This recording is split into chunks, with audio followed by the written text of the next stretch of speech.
ఒకే ఒక్క నెల ఆ లీడర్ను పూర్తిగా మార్చేసింది. తిరుగులేదనుకున్న జీవితం తలకిందులు కావడంతో ఇప్పుడు పూర్తిగా కాన్ఫిడెన్స్ కోల్పోయారు.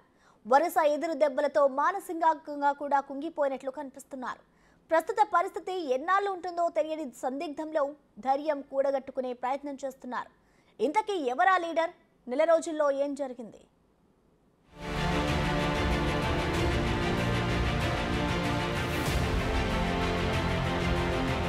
కల్వకుంట్ల కవిత బీఆర్ఎస్ అధికారంలో ఉన్న రోజుల్లో తెలంగాణలో తిరుగులేని మహిళా నేత. సీఎం కేసీఆర్ కూతురిగా, మంత్రి కేటీఆర్ చెల్లెలిగా, ఎంపీగా, ఎమ్మెల్సీగా రాజకీయాల్లో తనదైన మార్కు చూపిన లీడర్. పొలిటికల్ ఫ్యామిలీలో కేసీఆర్ ముద్దుల కూతురిగా రాజభోగాలు అనుభవించిన కవిత ఇప్పుడు పూర్తిగా మారిపోయారు.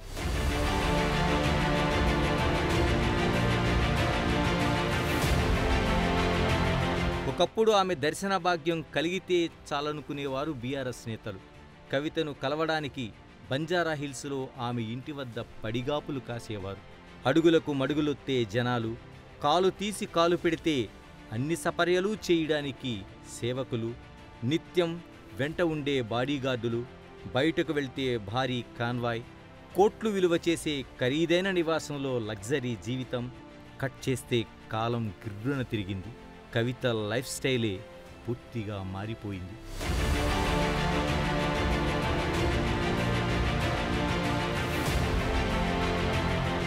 మార్చి 15 కవితే కాదు కదా, ఆమె తండ్రి కేసీఆర్ కూడా ఊహించి ఉండరు. ఢిల్లీ లిక్కర్ స్కామ్ కేసులో కవిత అరెస్ట్. కల్వకుంట్ల ఫ్యామిలీకి అసలు సిసలైన పరీక్ష.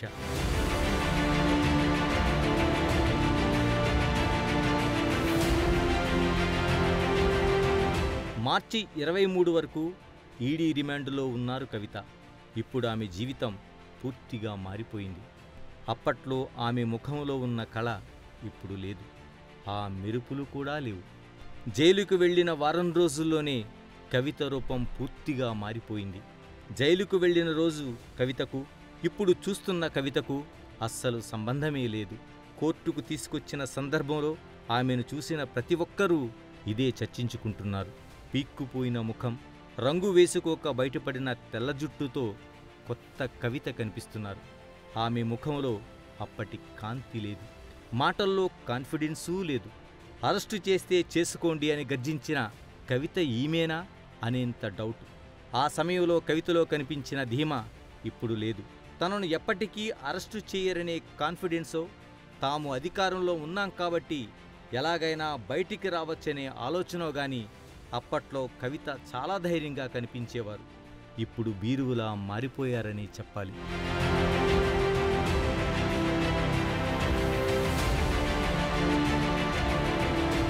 కల్వకుంట్ల ఫ్యామిలీకి దెబ్బ మీద దెబ్బ. కవిత తండ్రి కేసీఆర్ అధికారం కోల్పోయారు. పలుకుబడి తగ్గింది. ప్రాభవం కోల్పోయారు. లిక్కర్ కేసులో కవిత అరెస్ట్ అయ్యారు. అధికారుల్ని అడ్డుకోబోయి కేటీఆర్ అడ్డంగా బుక్కయ్యారు.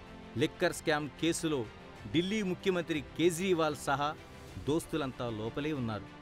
సో ఓవరాల్గా కవిత కాన్ఫిడెన్స్ కోల్పోయినట్లే కనిపిస్తున్నారు.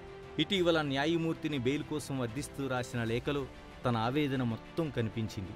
ఆ లేఖలో రాసిన పదాలను చూస్తే ఈ లేఖ రాసింది ఒకప్పటి కవితేనా అనుకున్నారంతా.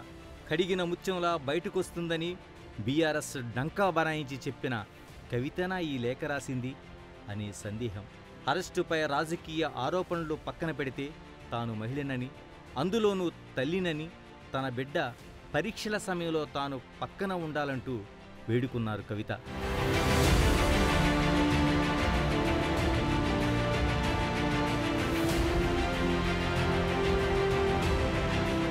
ఢిల్లీ లిక్కర్ కేసులో ఏప్రిల్ 9 వరకు ఈడీ కస్టడీలో ఉన్న కవితను సిబిఐ ఏప్రిల్ 11న అరెస్టు చేయడంతో ఆమె మరింత కంగుతిన్నారు.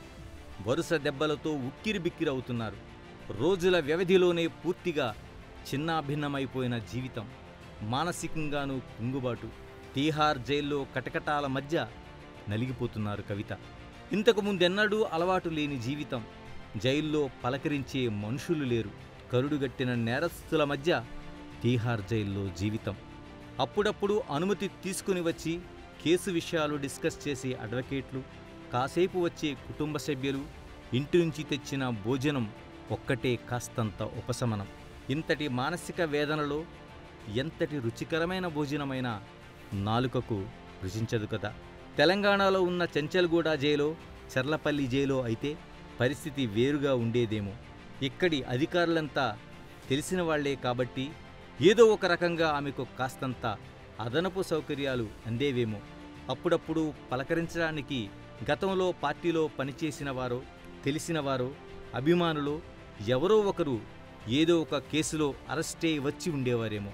కానీ అది తీహార్ జైల్. ఎంతటి కరుడుగట్టిన నేరగాళ్లు ఉంటారో అంతే కరుకైన అధికారులు అక్కడ ఉంటారు. చర్లపల్లి, చెంచల్గూడ జైళ్లకు పూర్తిగా భిన్నం.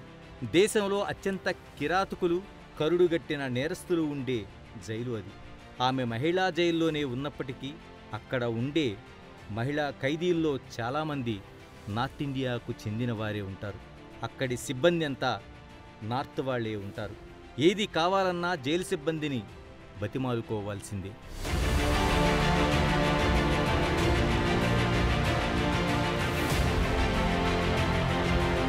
కవిత మానసికంగా స్ట్రాంగ్గా ఉండేందుకు ప్రయత్నిస్తున్నట్లు కనిపిస్తోంది. ఇదే కేసులో అరెస్టైన మనీష్ సిసోడియా ఏడాదిన్నరకు పైగా జైల్లోనే ఉన్నారు. అలాగే ఆమెతో పాటు సీఎం కేజ్రీవాల్ సైతం అరెస్ట్ అయ్యారు. వారికే బెయిల్ రానప్పుడు తనకు బెయిల్ వస్తుందన్న ఆశ కూడా లేదు. ఇలా ఎన్ని రోజులు, ఎన్ని నెలలు జైల్లో ఉండాల్సి వస్తుందో, ఈ నరకం ఇంకా ఎన్నాళ్ళు అనుభవించాల్సి వస్తుందోనని ఆందోళన ఆమె ముఖంలో స్పష్టంగా కనిపిస్తోంది. జైలుకు తీసుకెళ్లిన మొదటి రోజు ఆమె గొంతులో కనిపించిన ధైర్యం చూసి కార్యకర్తలు ఆశ్చర్యపోయారు. లిక్కర్ కేసులో అరెస్టై జైలుకు వెళ్తూ ఇంత ధైర్యంగా ఉందని అనుకున్నారు. కానీ జైలుకు వెళ్లిన నెల రోజులకే ఆమె ముఖం పూర్తిగా మారిపోయింది. అప్పటి కవితలా ఇప్పుడు లేనేలేదు. బాహిర్గతంగా తను ప్రదర్శించే విధానం వేరు, అంతర్గతంగా తనపడేటువంటి మానసిక క్షోభ వేరు. ఒక వ్యక్తి అటువంటి పరిస్థితికి వెళ్ళినప్పుడు ఫస్ట్ మనం చూస్తుంటే మానసిక ఒత్తిడికి లోనై ఆ మానసిక ఒత్తిడి వలన తను చాలా రకాలైనటువంటి ఆలోచనలకి, వ్యతిరేక భావంతో కూడుకునే ఆలోచనలకి ఒక అడ్జస్ట్మెంట్ రియాక్షన్కి ఏర్పడుతుంది. అడ్జస్ట్మెంట్ రియాక్షన్ అనేది సరిగా కోలుకోకపోతే, ఆ స్థితి నుంచి మారకపోతే తను డిప్రెషన్లోకి వెళ్ళేందుకు అవకాశం ఉంది. ఆ డిప్రెషన్ అనేది సరైనటువంటి మార్గనిర్దేశం, తనకు ఒక సోర్స్ ఆఫ్ డిఫెన్సెస్ దొరకకపోతే అలాంటప్పుడు తనకు దైనందిన జీవితం కూడా డిస్టర్బ్ అయ్యే అవకాశం ఉంది. వీటి నుంచి కోలుకునే దానికోసం కొందరు ఏం చేస్తారంటే ఫిజికల్ యాక్టివిటీస్ చేస్తారు, కొందరు సోషల్ గ్రూప్తో డిస్కస్ చేయడం చేస్తూ ఉంటారు. అలాగే కొందరు ఏం చేస్తారంటే పుస్తక పఠనం చేస్తుంటారు. కవిత ఇప్పుడు ధ్యానం, దైవారాధన వైపు మళ్ళుతున్నారు. మనశ్శాంతి కోసం ధ్యానం చేయాలనుకున్న ఆమె తనకు జపమాల కావాలని న్యాయమూర్తిని కోరారు. అలాగే ఆవేదనతో కూడిన ఆలోచనల పరంపరకు బ్రేక్ వేసేందుకు, ధైర్యం కొని తెచ్చుకునేందుకు పుస్తక పఠనం వైపు దృష్టి పెట్టారు. ఇందుకోసం 5 పుస్తకాలు బయట నుంచి తెప్పించుకునేందుకు కోర్టు అనుమతి కూడా తీసుకున్నారు. ఈ 5 పుస్తకాలు ఒకదానికొకటి భిన్నంగా ఉన్నాయి. తాను నిత్యం విమర్శించే ప్రధాని నరేంద్ర మోడీపై కాంగ్రెస్ నేత శశి థరూర్ రాసిన పారాడాక్సికల్ ప్రైమ్ మినిస్టర్ అనే పుస్తకం కూడా ఆ లిస్టులో ఉంది. ద్వంద్వ వైఖరితో వ్యవహరిస్తూ ఒకే అంశంపై 2 రకాలుగా మాట్లాడే ప్రధాని అనే అర్థం వచ్చే విధంగా ఉన్న ఈ పుస్తకం అంతా మోడీని విమర్శిస్తూనే ఉంటుంది. అలాంటి పుస్తకం ఇప్పుడు కవిత చదువుతున్నారు. ప్రపంచ కుబేరుడు, టెక్నాలజీ రంగంలో సంచలనమైన టెస్లా అధినేత, నింగిలోకి ప్రైవేట్ రాకెట్ పంపిన ఘనుడు, ట్విట్టర్ లాంటి సంస్థను కొని సంచలన మార్పులు చేసిన ఎలన్ మాస్క్ జీవితానికి సంబంధించిన పుస్తకం కావాలని కోరారు కవిత. ఒక మనిషి కెరీర్లో ఫినాన్షియల్గా ఉన్నత స్థాయికి ఎలా చేరుకోవాలో తెలిపే ఎలన్ మాస్క్ ఆలోచనలతో కూడిన పుస్తకం అది. అలాగే చరిత్రకారుడు రామచంద్ర గుహ రాసిన రెబల్స్ అగెనెస్ట్ రాజ్ అనే పుస్తకం కవిత కోరిన లిస్టులో ఉంది. 19-20 శతాబ్దాల్లో బ్రిటిష్ వలస పాలన నుంచి స్వాతంత్ర్యం కోసం పోరాడుతున్న దేశాలకు మద్దతుగా నిలిచి పోరాటంలో పాల్గొన్న విదేశీయుల చరిత్రకు సంబంధించిన పుస్తకం అది. తన సొంత దేశం కోసం కాకుండా వేరే దేశాల స్వాతంత్ర్యం కోసం పోరాడిన 7 వ్యక్తుల కథ ఇది. లహరి రాసిన రోమన్ స్టోరీస్ పుస్తకం కూడా ఆమె కోరారు. మనం తీవ్రమైన ఒత్తిడిలో ఉన్నప్పుడు అనుకున్న లక్ష్యం కోసం ముందుకు ఎలా వెళ్ళాలనేది ఈ పుస్తక సారాంశం. ఇప్పుడు తాను ఉన్న పరిస్థితుల్లో ఈ పుస్తకం ద్వారా స్ట్రగుల్స్ ఎలా ఫేస్ చేయాలనే దానిపై అధ్యయనం చేస్తున్నారు కవిత. జైల్లో ఉన్న వ్యక్తికి జరిగేటువంటి మానసిక క్షోభలో మనం గమనిస్తాం ఏంటంటే పోస్ట్ ట్రామాటిక్ స్ట్రెస్ అని అంటారు. అంటే గతంలో ఒక లైవ్లీహుడ్తో కలిగినటువంటి వ్యక్తి సడన్గా తన లైవ్లీహుడ్ నుంచి డిస్టర్బ్ అయ్యి ఒక జైలుకి ఉన్నప్పుడు ఆ వ్యక్తులు ఎన్నో రకాల మానసిక వ్యాధులు అవుతారు. యాంగ్జైటీ కానీ, స్ట్రెస్ కానీ, డిప్రెషన్ లాంటి మానసిక స్థితిలో ఉంటారు. అటువంటి డిప్రెషన్ ఉన్నప్పుడు వ్యక్తి ఏంటంటే ఎవరితో మాట్లాడకుండా ఉండడం కానీ, ఒంటరిగా ఉండడం కానీ, సరిగా తిరగకపోవడం కానీ, సరిగా నిద్రపోకపోవడం కానీ, అత్యధికంగా ఆలోచన చేయడం కానీ జరుగుతుంది. ఇలాగ మనం గమనిస్తే అది ఒక ప్రాథమిక స్థితి. తర్వాత కాలంలో బార్గెనింగ్ అనేది ఏర్పడుతుంది. ఆ స్థితి నుంచి తను ఉన్న వాస్తవాన్ని యాక్సెప్ట్ చేసేటువంటి స్థితికి వస్తాడు. అంటే తను జరుగుతున్నటువంటి ఈ యొక్క బెయిల్ శాంక్షన్లో కానీ జరుగుతున్నటువంటి విషయాల్లో తను కొన్ని రకాల యాక్సెప్టెన్స్ పెంచుకుంటుంది. ఈ యొక్క యాక్సెప్టెన్స్ పరిస్థితుల్లో తనకి ఏమవుతుందంటే కొన్ని రెవల్యూషనరీ బుక్స్ చదవాలని, కొన్ని విషయాలు తెలుసుకొని పబ్లిక్ తెలియపరచాలని, అలాగే బుక్స్ కొనేదానికి పబ్లిక్లో ఒక వ్యూ, అంటే కవిత గారు జైల్లో ఉన్నప్పుడు విద్యాపఠనం చేస్తున్నారు అనేటువంటి పబ్లిక్ వ్యూ రావాలి. సెకండ్ థింగ్ ఏంటంటే తనలో మార్పు కావాలని కోరుకునేటువంటి భావం కలిగి ఉండాలి. మరో పుస్తకంగా అమితావ్ ఘోష్ రచించిన నట్మెక్స్కస్ అనే పుస్తకాన్ని కోరారు కవిత. ఇది పూర్తిగా నాన్ ఫిక్షన్ పుస్తకం. మనం ఉన్న పరిసరాలను ఎలా అర్థం చేసుకోవాలి, సముద్రంలోనో మరో చోట ఒంటరిగా ఉండే ప్రకృతి, దీవులు, వాటి గురించిన అధ్యయనం, ప్రకృతి వైపరీత్యాల నుంచి ఎలా బయటపడాలి అనే సారాంశంపై ఈ పుస్తకం ఉంటుంది. ప్రస్తుతం తనకు అలవాటు లేని జైలు జీవితాన్ని ఎలా స్టడీ చేయాలి, ఇంకొంతకాలం ఇక్కడే ఉండాల్సి వస్తే ఎలా సర్దుకుపోవాలి, జైల్లో వచ్చే ఇబ్బందులను ఎలా ఫేస్ చేయాలి అనే దానికోసం సహకరించేలా ఈ పుస్తకాన్ని కోరారు కవిత. కొన్ని ప్రివిలేజెస్లో పబ్లిక్ వ్యూని అర్థం చేసుకునే విధంగా చేస్తుంటారు.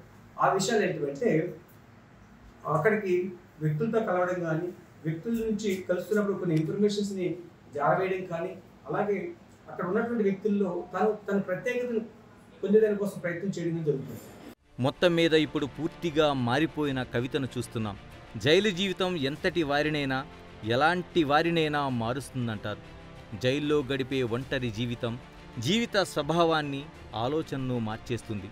కరుడుగట్టిన నేరస్తులు సైతం జైలు జీవితం అనుభవించి వచ్చిన తరువాత పూర్తిగా మారిపోయి సాధుజీవుల్లా మారిపోయిన సందర్భాలు అనేకం ఉన్నాయి. ఇన్నాళ్ళు అత్యంత విలాసవంతమైన జీవితాన్ని, అధికారాన్ని అనుభవించిన కల్వకుంట్ల కవిత ఇప్పుడు అధికారం, ఆర్భాటం ఇవేమీ లేకుండా సాధారణ ఖైదీల మాదిరిగా తీహార్ జైల్లో జీవితం గడుపుతున్నారు.